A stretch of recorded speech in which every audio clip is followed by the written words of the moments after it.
Hi ladies. Bus സ്റ്റാൻഡിൽ എടുക്കുന്നുണ്ട് നീനെ കേട്ടോ. അഞ്ജലി എങ്ങനെടാ കുണുകുണു സംസാരിക്കുന്ന? എന്താ മെസ്സേജ് അയക്കാത്ത എനിക്കിപ്പം? നീ അല്ലേ എനിക്ക് റിപ്ലൈ തരാത്തെ? ഈ ചെറുക്കൻ എന്തോന്ന് വീട്ടിൽ കലക്കി കൊടുക്കുന്ന? ജൂനിയേഴ്സ് ഒക്കെ വന്നോണ്ടാണ് വൈകിട്ട് കാണാം കേട്ടോ. ഈ ചെറുക്കൻ എന്താ, ഞാൻ ആരെ നോക്കിയാല് അവനെ വിളിച്ചോണ്ട് വന്നേ. കൊഞ്ച് കഴിഞ്ഞേ വാ, നമുക്കൊന്ന് സംസാരിക്കണം. എന്താ നോക്കുന്ന? എന്നിട്ടാ മുകളിലോട്ട് നോക്കുന്ന? ഇവിടെ ആളേക്ക് നീ കാണുന്നില്ലേ? പെണ്ണുങ്ങളടുത്ത് ഓവറായിട്ട് സംസാരിക്കുന്ന നിർത്തണം. നമ്മൾ ഇവിടെ ഉണ്ണാക്കന്മാരായിട്ട് നിൽക്കുന്നത്. ചേട്ടാ ഞാനായിട്ടല്ല ചേട്ടാ ഇവരുടെ അടുത്തൊന്നും പോണം, അവരൊക്കെ എന്റെ അടുത്തോട്ടാ വരുന്നേ. എന്തിന് പെണ്ണുങ്ങൾ നിന്റെ പിറകെ പറഞ്ഞ? നിനക്ക് വല്ല കഴിവുണ്ടോ? നിനക്ക് ഹാഷിന്റെ അത്ര കഴിവുണ്ടോടാ? അളി ഇന്നലെ വെള്ളം ഒഴിച്ചിട്ട് കാണിച്ച പരിപാടി ഒന്നും കാണിച്ചു കൊടുക്കില്ല.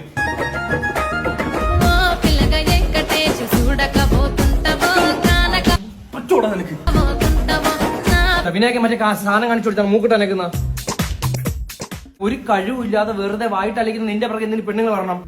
നിന്റെ പുള്ളടുത്ത് നീ പറഞ്ഞ് മനസ്സിലാക്കുക, അവർക്ക് കുറച്ച് ഇൻട്രസ്റ്റ് ഒക്കെ നമ്മുടെ അടുത്ത് വരണം.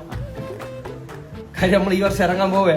എന്റെ പൊന്നണിയ വെറുതെ നമ്മളെ നീട്ടി വാങ്ങരുത്. ഇടിച്ചിടിച്ചിടിച്ച് മടുത്ത് ഞാൻ. പിന്നെ ഡാൻസ് കളിച്ചപ്പോ അഞ്ജന നോക്കുന്നേ കണ്ട്